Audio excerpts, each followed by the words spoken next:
Сегодня у нас выпуск «Вопрос-ответ» с Мариной Усенко. Это лайф-ментор, психотерапевт. И сегодня она у нас в гостях и ответит на ваши вопросы. Женщина пишет: есть отец ребенка, который не приходит, не интересуется и вообще знать не хочет ребенка. Друзьям же он хвалится, что у него родился сын, что он счастливый отец, ребенку полгода. На все мои просьбы приехать к сыну я слышу: почему я должен хотеть к нему приехать? Друзьям он говорит, что готовится стать отцом. 9 месяцев моей беременности, полгода уже ребенку, а он все готовится. Как мне себя вести при всем при этом? Очень хочется послать всех, но я очень хочу, чтобы у ребенка был отец. Тут все очень просто, на мой взгляд.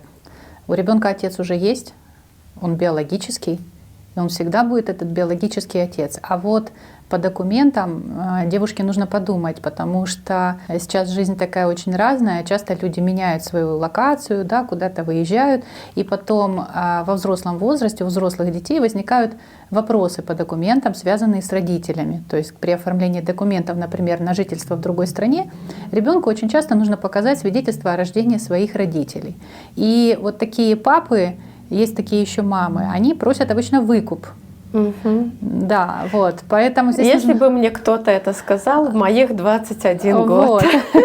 Вот, поэтому таких случаев очень много на самом деле. Поэтому если папа не хочет принимать, то есть вот первое ощущение, оно самое правильное. Хочется всех послать, надо всех послать. И понять, я одна, вот это мой ребенок или вот это мои дети, а чего я хочу от жизни? И начать это делать. Никто не придет, никто не спасет, а время идет, оно так тик, день, неделя, месяц, год, два, а потом хоп, и уже нечего и строить, и некогда особо, потому что возраст закончился. Поэтому нужно жить сегодня. Дети — это не страшно, дети — это классно. Хорошо, что дети есть. И ради них мы делаем больше, чем бы мы сделали только ради себя. И достигаем большего, потому что нам же хочется, чтобы наши дети еще нами гордились и так далее. Поэтому не нужно держаться за того, кому вы не важны. Отпустите. Бог бережет вас от ненужного человека. Просто отпустите. Ты это говоришь, и мне это так откликается, потому что на самом деле, когда я родила ребенка, сына своего, да, мне все говорили: надо, чтобы папа был записан, надо, чтобы там расписались вы, чтобы все это надо, а в итоге сейчас где папа и разрешение на гражданство не получить и так далее, и так далее. Вот, это же как раз вот эта история. Сейчас миграция идет, и она дальше будет еще больше, поэтому. А время идет, смотришь ребенку 3 года, 5, 10, 15, уже 18 уже. Да, и безобидная запись потом превращается в большую проблему. Следующий вопрос. У ребенка опухоль. Уже 2 месяца мы обследуемся, и пока все время в каком-то ожидании. Вот в июне назначили биопсию, и еще непонятно чего. Вроде и стараюсь жить обычной жизнью, но постоянно сердце не на месте. Как перестать перегонять через себя плохие мысли? Это сложно, поэтому эта девушка может написать мне в личных сообщениях. Тут обязательно работать с психологом, который поможет пройти этот тяжелый период. Ну и важно верить в то, что все будет хорошо. Помимо вот этой силы мыслей, помимо этого всего, нужно еще и делать шаги. Нужно искать специалистов, читать о них, просить их помочь, платить им деньги и добиваться вот этого выздоровления своего ребенка. Да, обязательно. То есть там должен быть прямо у мамы план, к кому, кто может мне помочь. Что это все вопрос номер 1, кто может мне помочь. Вот, поэтому да, специалисты, связанные с этим, и разные специалисты, не верить одному, обязательно собирать 2, 3, 4 мнения. Да. То есть обязательно и искать традиционные, нетрадиционные методы лечения, смотреть, как что работает, потому что есть очень удивительные вещи, которые происходят при комплексном воздействии на организм. Как преодолеть разочарование в близких людях? Хороший вопрос. Вопрос про принятие. Если у вас наступило разочарование в близких людях, это значит, вы перешли на новый этап развития, и ваше окружение чистится. К сожалению, иногда бывает, что это очень близкие, бывает, что чистится круг родственников. Есть такое понятие, что когда мы куда-то поднимаемся вверх в своем развитии, мы же все поднимаемся вверх, то мы как бы поднимаемся на вершину горы. И когда мы поднимаемся на вершину, пирамида переворачивается, и потолок становится полом. И вы как бы сначала проходите очень многие уроки, но проходите их глубже и по-другому. Поэтому первое, что чистится, это окружение. Посмотреть можно еще на свое эмоциональное состояние, оно обычно такое не очень стабильное, какие-то еще изменения. То есть это раскручивается новый виток вашей жизни, на котором вам нужны новые люди с другим уровнем, вам нужны другие заработки, другая работа, другие близкие, другие друзья, другие клиенты. То есть все нужно другое, нужно новое. Для того, чтобы это все появилось, вам нужно разжать пальчики и отпустить то, что было раньше. Просто пройти этот этап с пониманием того, что я на новом уровне. Скоро появится то, что лучше для меня на этот момент. Только так. Как же это больно иногда. Это больно.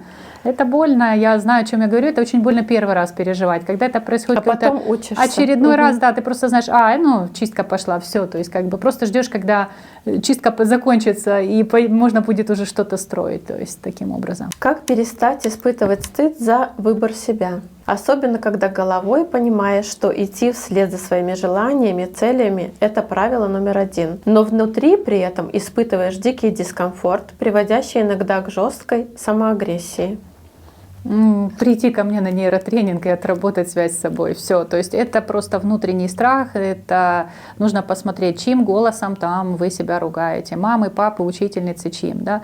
То есть отработать детский страх. Потому что, видимо, сила характера — это про внутренний конфликт вопрос, когда у человека сильный характер, человек, видимо, читает, учится, старается, да, прописывает свою жизнь, но внутренние психологические блоки не пускают двигаться дальше. Поэтому эти блоки надо прочистить, но это делается со специалистом. Самостоятельно тут справиться сложно. Постоянная тревога. Как с ней подружиться? И нужно ли обращаться к специалисту и прибегать к медикаментам?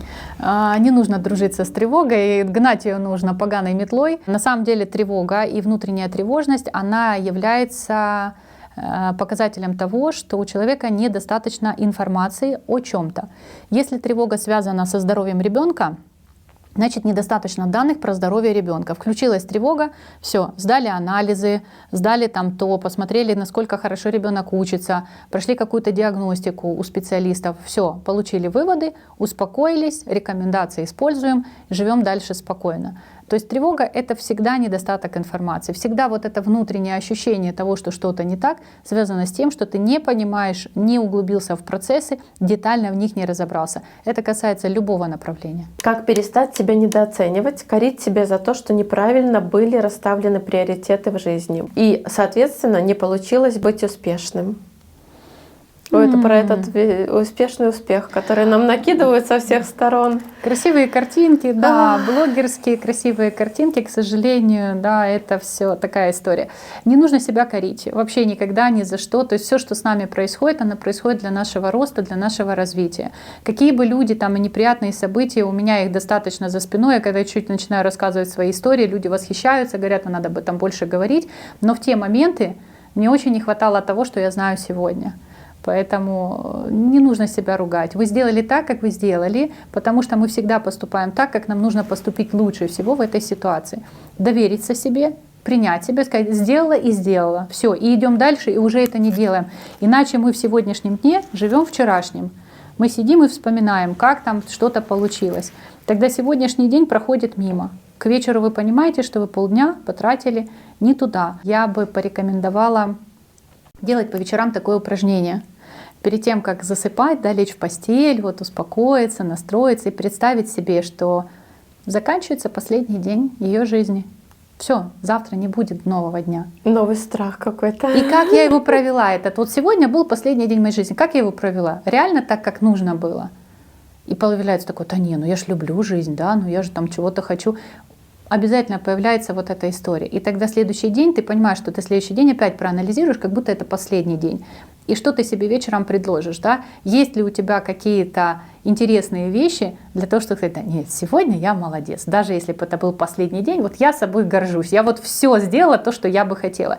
И тогда ты переходишь в режим, счастливой жизни, можно сказать. То есть счастливая жизнь, она же складывается не только из подарков, красивых моментов и чего-то еще. Она складывается из разного. Да? И не было бы людей, которые нас обижали, мы бы не так ценили заботу и любовь тех, кто нас ценит, любит и заботится. Да? Поэтому вот такой анализ дня, он позволяет держать фокус внимания на сегодня. И упражнение действительно очень классное. Вот я всех спикеров, которых приглашаю к себе на подкаст, я же приглашаю не случайно, только тех, которые мне откликаются. И вот эти методики тоже я беру для себя. И у нас еще есть женщины про клуб в Варшаве. И здесь в клубе к нам тоже приходят спикеры, мы берем какую-то тему, и все методики я тоже для себя. И я вот так с помощью этого и расту, применяю и расту. И мне кажется, на сегодняшний день у меня уже прям счастливая жизнь. Ну вот, это же прекрасно. Кстати, если хотите к нам в женский клуб, то ссылочка тоже у нас под видео всегда расположена. Подписывайтесь, там в телеграм-канал и анонсы наши смотрите, приходите на наши мероприятия. Как выстраивать отношения с мамой, которая лезет в мою жизнь и наводит свои порядки? Переехать в другую страну.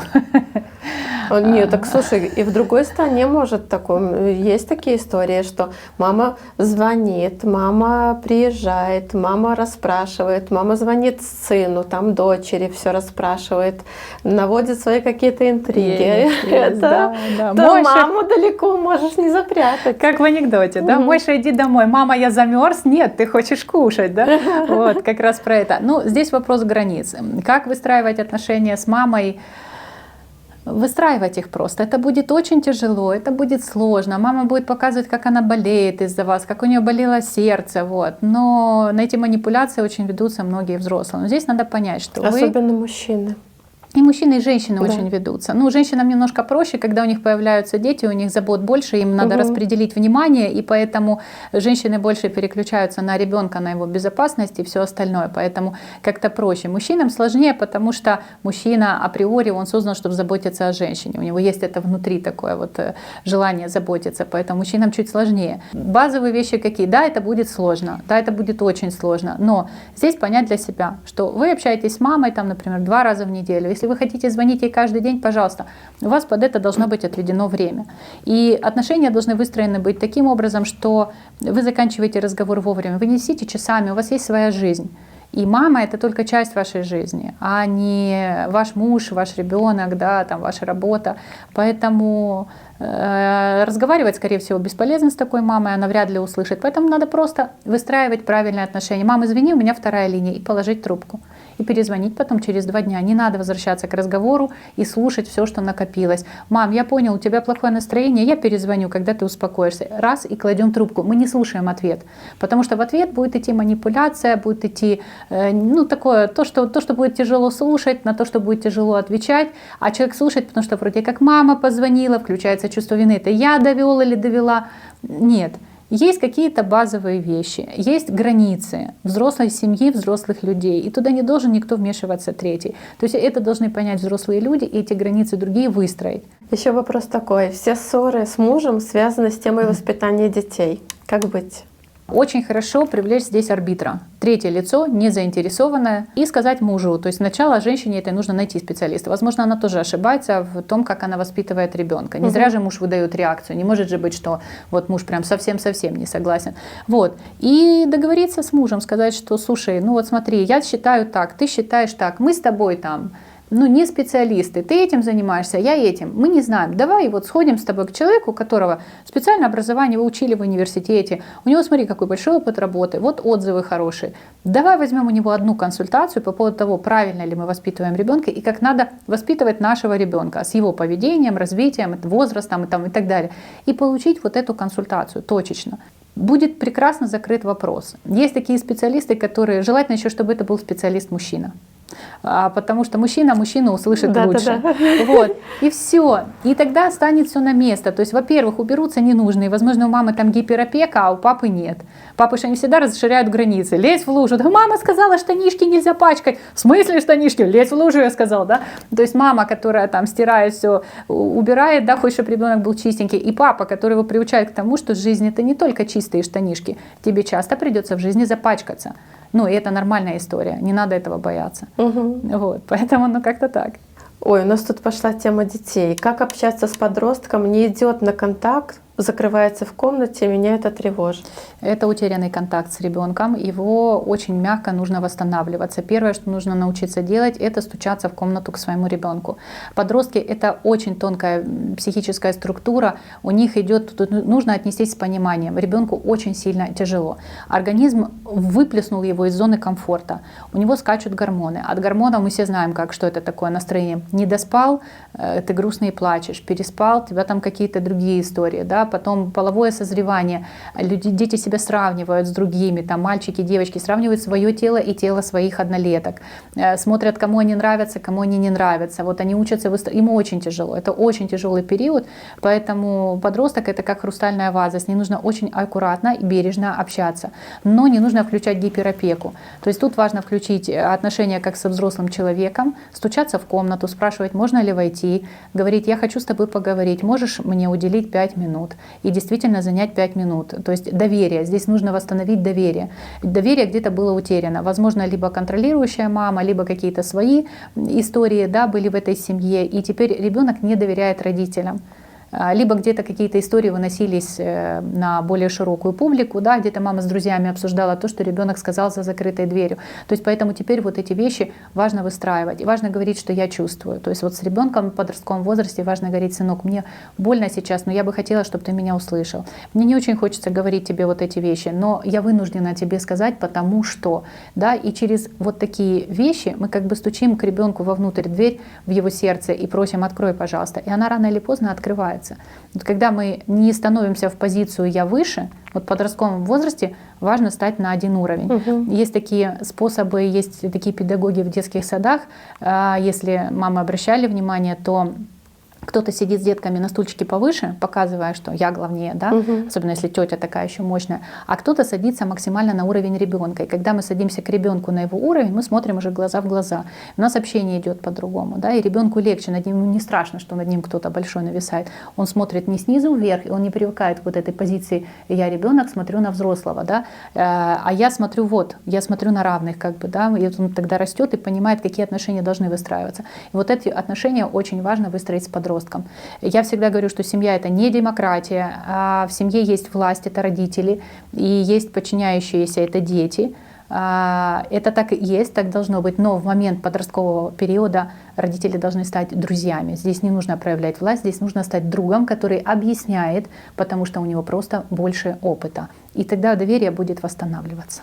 Все, что ты говоришь, вот все откликается. Вот, я очень рада. Вот, у меня тоже ребенок подросткового возраста. Это именно по твоей методике, как будто бы я ее раньше где-то прослушала, я с ним так нахожу контакт. Иногда получается, иногда не получается, но я всегда себе говорю, если не получилось, то все равно я это не бросаю, я через день к нему опять приду и скажу, давай поговорим, и там что-то с ним поделюсь, и он со мной тоже начинает тогда делиться. Да, мягко, просто давать ребенку пространство, тогда он будет доверять. Как понять, что ты нашел свою дорогу, а не делаешь что-то назло маме, чтобы доказать что-то бывшим, друзьям, мужчинам, не следуешь одобряемым и поощряемым обществом сценариям? Или путь, на котором ты что-то кому-то доказываешь, может привести к счастью? Интересный очень вопрос, и могу сразу сказать, раз возник такой вопрос, человек идет не своей дорогой. Это однозначно, потому что когда мы идем своей дорогой, у нас внутри там маленький человечек прыгает, кричит: ура, ура, ура, ура, мы идем туда, куда я хотел, да? Потому что наш ребенок внутри, он хочет для себя игрушку, мороженое, там, вкусняшку какую-то, а не для кого-то. А если мы делаем для кого-то, появляется вопрос: а это мое или не мое? Вот как появился этот вопрос, вот идти или не идти? Идти. Менять страну или не менять? Менять. Какая логика? Да, то есть раз этот вопрос возник, это ваш внутренний голос. Потом к нему подключается головной мозг. Говорит: не, подожди, давай разберемся. У нас же все здесь было хорошо. Ты же понимаешь, это Вася, это Петя, вы вот работаете. Потому что мозг ленивый, он всегда ищет оправдание. Ленивый, он ищет оправдание, он любит зону комфорта, там, где он понимает, что происходит. В новых условиях у него сбой программы. Поэтому вопрос возник, человек идет не своим путем. Нужно искать свой по внутреннему отклику. Есть разные версии. Одни считают, что мыслить позитивно — это как хакнуть систему, это позволяет уйти от неблагополучных сценариев в жизни. А классическая психология считает, что мыслить все время позитивно — это вообще диагноз, и нормальный человек так не может. Как быть? Тут тоже вопрос про выборы. Позитивное мышление – это чудесно, это прекрасно. Но есть такой анекдот, да, когда говорят, оптимист видит свет в конце туннеля, да, пессимист видит туннель, оптимист видит свет в конце туннеля, а реалист, он видит поезд, который едет в этот туннель. То есть лучше быть реалистом. Реалист – это как раз и есть про позитивное мышление. В моем понимании позитивное мышление – это умение видеть, какие уроки я выношу из той или иной ситуации. То есть случилось что-то хорошее. Ага, классно, все, порадовались, отлично, значит, я там что-то сделала хорошее, что-то правильное. И желательно проанализировать, что я такого сделала, чтобы вот здесь оказаться. Вот. И использовать вот эту систему. То есть таким образом появляется матрица действий на другие какие-то ситуации. Если же что-то случилось не очень хорошее, можно сесть там поплакать, порастраиваться, покричать, там, я не знаю, как-то дать какую-то реакцию на это все происходящее. И после этого сделать выводы, чему я учусь, чему меня сейчас жизнь учит. И опять же про мышление. Как мыслить масштабно? Вот знаешь, живешь ты такой живешь, и даже не можешь о таком думать и мечтать. А кто-то взял и сделал. А ты такой, да черт побери, это то, что мне нужно было. Почему я не задумалась об этом раньше? Когда-то я услышала в одном интервью, человека спросили, там, для чего ему вертолет, бизнесмен, и он ответил, что ему вертолет для того, чтобы ходить за грибами. Да, потому что есть труднодоступные места в лесу, где растут какие-то грибы, которые он хочет собирать.